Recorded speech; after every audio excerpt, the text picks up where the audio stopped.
Me tomaron un poquito de sorpresa porque no sabía que iba a ser el primero, pero ya después de mi participación hablarán los que saben de esto. Yo quisiera referirme a la importancia que tiene el patrimonio para la constitución de una nación y consecuentemente la importancia que tiene también el patrimonio para la transformación de una nación. Dice el antropólogo Benedict Anderson que las naciones pueden pensarse como comunidades imaginadas para distinguirse de las comunidades vividas. Yo vivo mi familia, yo vivo mi barriada, mi vecindad, mi pueblo. Puedo conocer a todos los integrantes de esa comunidad.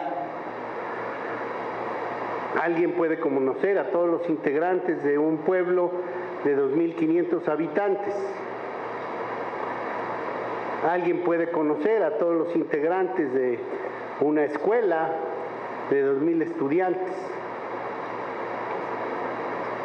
Sin embargo, en la medida en que la organización social se complejiza, pues evidentemente hay que construir formaciones sociopolíticas que van más allá de la comunidad y que evidentemente no pueden ser vividas como es vivida la matria de la que habla Luis González González. La matria, ese lugar entrañable con el que uno se identifica y que no se lo tienen a uno que enseñar. A nadie le enseñan que es de un barrio, uno lo es y lo conoce desde pequeño, pero sí nos tienen que enseñar que somos mexicanos, argentinos, cubanos, alemanes, españoles, porque hay que acercarnos a esa comunidad imaginada. Y dice Benedict Anderson que hay 3 herramientas básicas para imaginar esa comunidad. El mapa. Cualquier comunidad tiene que tener un territorio. Hasta la familia tiene una casa. O aunque vivamos en la calle, tenemos un pedazo de calle. Y las naciones tienen o suelen tener un mapa. Y nos identificamos con el mapa. Yo creo que a cualquiera de ustedes, si les enseñan el mapa de México, saben que es México. Pero si les enseñan el mapa de Eritrea o de la República Centroafricana, puede ser que no están enterados de eso, porque no se los enseñaron, porque no es necesario ni indispensable para funcionar como mexicano saber cuál es el mapa de Georgia o de Ucrania, que ya exactamente no sabemos cuál es el mapa por otras razones. Otra herramienta es el censo. Es muy importante que una comunidad sepa quiénes son y quiénes no son. En una familia, pues yo sé quiénes son mis hermanos, mis primos, mis abuelitos, mis sobrinos, pero en una nación, en esa comunidad imaginada, pues para saber quiénes son, pues se ocupa el censo. Y derivas del censo, como puede ser el Registro Nacional de Electores. Tenemos que saber quiénes son parte de esa comunidad y quiénes no. Y dice que hay un tercer componente que es el museo. El museo es el que permite, el espacio que permite reconocer aquellos signos, aquellos tesoros, aquellos bienes, aquellos valores, aquellas expresiones que asumimos como el alma de esa comunidad imaginada. Y de manera más amplia, yo diría que ese museo lo que marca o lo que establece son los fundamentos para entender lo que ahora en la sociedad moderna llamamos el patrimonio cultural. O el patrimonio en general, porque de momento estas distinciones muy occidentales, natural, cultural, material, inmaterial, en muchas comunidades no funcionan. Con pueblos indígenas que estamos trabajando, lugares sagrados, los lugares sagrados de las comunidades indígenas, que son patrimonio cultural, bueno, hay muchos manantiales que son sagrados, o patrimonio natural, no, también hay iglesias o zonas arqueológicas que son sagradas, o patrimonio material, no, pues si no hubiera una inmaterialidad no serían sagrados, pero entonces inmaterial, no, pues que si no está el lugar, pues no hay la pertinencia o la existencia de dicho lugar sagrado. Pero a lo que quiero ir es que existe entonces un conjunto de bienes, de valores, de expresiones y símbolos que podemos considerar el patrimonio cultural. Este patrimonio cultural se va formando, diría yo, de manera concéntrica. Tenemos sí el patrimonio que podríamos considerar de una nación, además que las naciones van cambiando de idea y por lo tanto van cambiando los criterios para poder definir algo, cualquier cosa o expresión como patrimonio. Por ejemplo, México, hasta el segundo tercio, hasta el tercer cuarto del siglo pasado, se definía como una nación unicultural, relativamente homogénea. A mí me enseñaron en la escuela que éramos mestizos, podía uno estar medio paliducho o más morenón, pero todos éramos mestizos, todos éramos hispanoparlantes. Yo tenía en mi primaria un libro que decía lengua nacional. Imagínense ustedes cuál era esa lengua. No era el náhuatl, ni el maya, ni el ñañó, ni el nusabi, ni el huirrárica, era el español. Hasta le decía a mi madre que por qué decía que el español era la lengua nacional y no le poníamos por nombre mexicano. Y me dijo que no, que porque ya había una lengua que se llamaba mexicano. Y entonces, ¿por qué no es esa la nacional? No, porque es que la mayoría aquí hablamos español.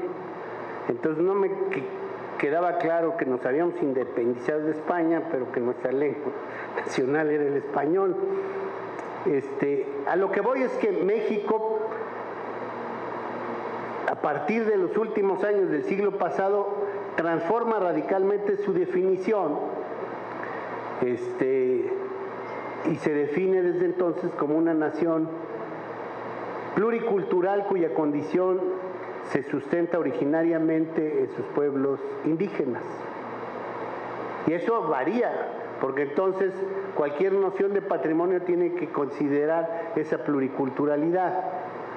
Pero lo que yo quería también relatar es esta idea como concéntrica. Tenemos el patrimonio de una nación, pero al mismo tiempo tenemos patrimonios específicos, sobre todo ahora que nos definimos como nación pluricultural, que van definiendo patrimonios propios de los estados, de las regiones, de los grupos étnicos, de los grupos lingüísticos, de las comunidades que tienen sus propios patrimonios. Esos patrimonios de las matrias de Luis González González, que desafortunadamente no les podemos llamar matrimonios porque esa palabra ya aplica para otra cosa. Y por otro lado, más allá de la nación, se van construyendo nociones de el patrimonio universal. Y se van haciendo convenciones y se van buscando acuerdos de qué puede ser el patrimonio de todos. Y eso pareciera sencillo, pero no lo es. Cuando se fue integrando la lista de patrimonio mundial en la UNESCO, a los 30 años voltearon para atrás y se dieron cuenta que la mayor parte de ese patrimonio correspondía a la sociedad occidental, a las tradiciones grecolatinas y a la mentalidad o espiritualidad judeocristiana. Porque en estricto, toda vez que no hay una sola manera de vivir en el planeta, no hay una sola manera de definir qué es lo universal. Y generalmente lo universal se ha definido en función de los intereses hegemónicos de los imperios que nos dicen qué es lo universal. De los imperios que nos han dicho cuál es la religión verdadera, cuál es la buena manera de hablar, cuál es la estética correcta y justa, por qué es más hermosa la Venus de Milo que Coatlicue, pues porque alguien así lo piensa, pero otros podemos pensar de otra manera y nos puede emocionar más la Coatlicue que la victoria de Samotracia. Entonces, pienso yo que el eje que articula estos distintos niveles del patrimonio sigue siendo, aunque en la globalización neoliberal nos quisieron hacer creer que ya no existía, sigue siendo la nación. Hoy más que nunca las naciones existen y reclaman de alguna manera su soberanía y desafortunadamente se enfrentan incluso en lo militar y desafortunadamente siguen siendo sometidas por naciones que abrigan intereses imperialistas. Cuando nos quisieron borrar la nación en el ambiente de la globalización neoliberal, no era que iban a desaparecer las naciones, era que las naciones subordinadas teníamos que obedecer a los dictados de las naciones imperiales, pero esas siguen existiendo. Como dice, Make America Great Again. Pues ese es un lema absolutamente nacional. Hagamos de nuevo a América grande, ¿no? Me suena muy parecido a aquello de España, una España grande, España fuerte. Entonces, en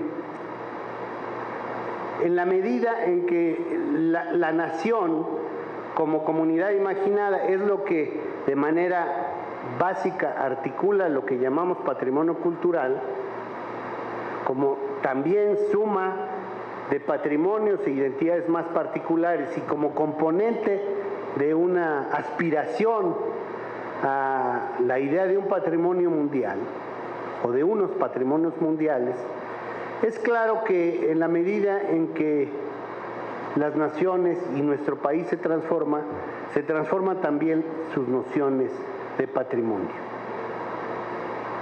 En nuestro país, efectivamente, hay ámbitos muy amplios de lo que se ha venido patrimonializando, pero por supuesto que sigue habiendo una clasificación diferente, por ejemplo, por lo que respecta al patrimonio arqueológico, al que siempre se le ha dado primacía, porque se ha pensado que son las grandes civilizaciones y culturas que florecieron en nuestro territorio las que nos dan raíz y nos explican de manera originaria, como dice la Constitución, y se le va dando importancia menor, es lo que existe, lo que se puede ver, a otros ámbitos del patrimonio como lo histórico o lo artístico. Y ahora lo que es real es que emerge con fuerza la idea de la pluriculturalidad como elemento básico del patrimonio y por lo tanto la necesidad de repensar todo lo que significa el patrimonio de las comunidades y pueblos originarios, de los grupos afrodescendientes, de las comunidades rurales y de las comunidades populares urbanas. Y aquí me parece fundamental recuperar todo el aporte de aquellos que desde fines de los años 80 empezaron a hablar de las culturas populares como una visión alterna a las bellas artes. Y empezaron a sostener que ahí es donde habíamos de encontrar la posibilidad de una idea transformadora del patrimonio, de la estética y del arte en nuestro país.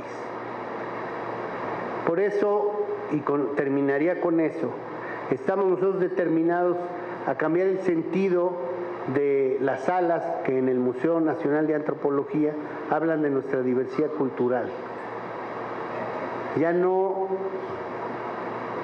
en un discurso regional, ya no en un discurso en que las comunidades indígenas aparezcan como minorías en proceso de extinción, como de alguna manera se plasmaba en la museografía de los años 60, cuando se inauguró hace ya casi 60 años el Museo Nacional de Antropología, sino como comunidades vitales que se expresan con toda su fuerza simbólica, histórica,